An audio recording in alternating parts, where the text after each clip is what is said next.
ನಿರ್ಮಾಪಕಿ ಅಶ್ವಿನಿ ಪುನೀತ್ ರಾಜ್ಕುಮಾರ್ ಅವರ ಬಗ್ಗೆ ಅವಹೇಳನಕಾರಿ ಪೋಸ್ಟ್ ಪ್ರಕರಣಕ್ಕೆ ಸಂಬಂಧಪಟ್ಟ ಹಾಗೆ ಗಜಪಡೆ ಎಂಬ ಫೇಸ್ಬುಕ್ ಪೇಜ್ನಲ್ಲಿ ಅಶ್ವಿನಿ ಪುನೀತ್ ರಾಜ್ಕುಮಾರ್ ಅವರ ವಿರುದ್ಧ ಟೀಕೆಯನ್ನ ಮಾಡಲಾಗಿತ್ತು. ಸದ್ಯ ಈ ವಿಚಾರಕ್ಕೆ ಸಂಬಂಧಿಸಿದಂತೆ ರಾಜ್ಯ ಮಹಿಳಾ ಆಯೋಗ ಪೊಲೀಸ್ ಕಮಿಷನರ್ಗೆ ಪತ್ರವನ್ನ ಬರೆದಿದೆ.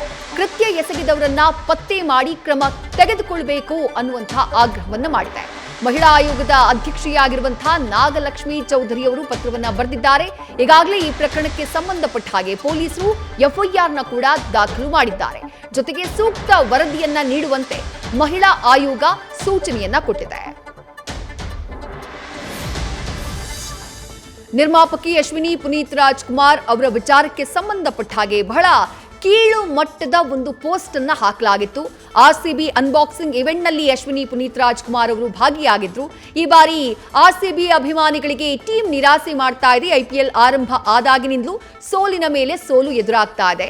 ಈ ವಿಚಾರವಾಗಿ ಬೇಸರವನ್ನ ಹೊರಹಾಕುವಂತಹ ಸಂದರ್ಭದಲ್ಲಿ ಅಶ್ವಿನಿ ಪುನೀತ್ ರಾಜ್ಕುಮಾರ್ ಅವರು ಅನ್ಬಾಕ್ಸಿಂಗ್ ಇವೆಂಟ್ ನಲ್ಲಿ ಭಾಗಿಯಾಗಿದ್ದೇ ಈ ಸೋಲಿಗೆ ಕಾರಣ ಅನ್ನುವಂಥ ಅರ್ಥದಲ್ಲಿ ಬಹಳ ಕೀಳು ಮಟ್ಟದ ಪದ ಪ್ರಯೋಗ, ಕೀಳು ಮಟ್ಟದ ಭಾವನೆಯನ್ನ ಫೇಸ್ಬುಕ್ ಪೇಜ್ನಲ್ಲಿ ಗಜಪಡೆ ಅನ್ನುವಂತಹ ಫೇಸ್ಬುಕ್ ಪೇಜ್ ಅದರಲ್ಲಿ ವ್ಯಕ್ತಪಡಿಸಲಾಗಿತ್ತು.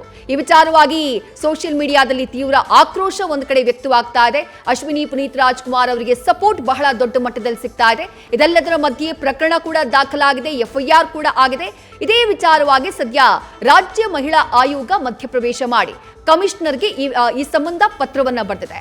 ಸೂಕ್ತ ಕ್ರಮವನ್ನ ತೆಗೆದುಕೊಳ್ಳಬೇಕು ಅನ್ನುವಂತಹ ಆಗ್ರಹವನ್ನ ಮಾಡಿದೆ. ಜೊತೆಗೆ ಇಡೀ ಪ್ರಕರಣಕ್ಕೆ ಸಂಬಂಧಪಟ್ಟ ಹಾಗೆ ವರದಿಯನ್ನ ನೀಡಬೇಕು ರಾಜ್ಯ ಮಹಿಳಾ ಆಯೋಗಕ್ಕೆ ಅಂತ ಹೇಳಿ ರಾಜ್ಯ ಮಹಿಳಾ ಆಯೋಗದ ಅಧ್ಯಕ್ಷೆಯಾಗಿರುವಂತಹ ನಾಗಲಕ್ಷ್ಮಿ ಚೌಧರಿ ಅವರು ಆಗ್ರಹವನ್ನ ಮಾಡಿದ್ದಾರೆ.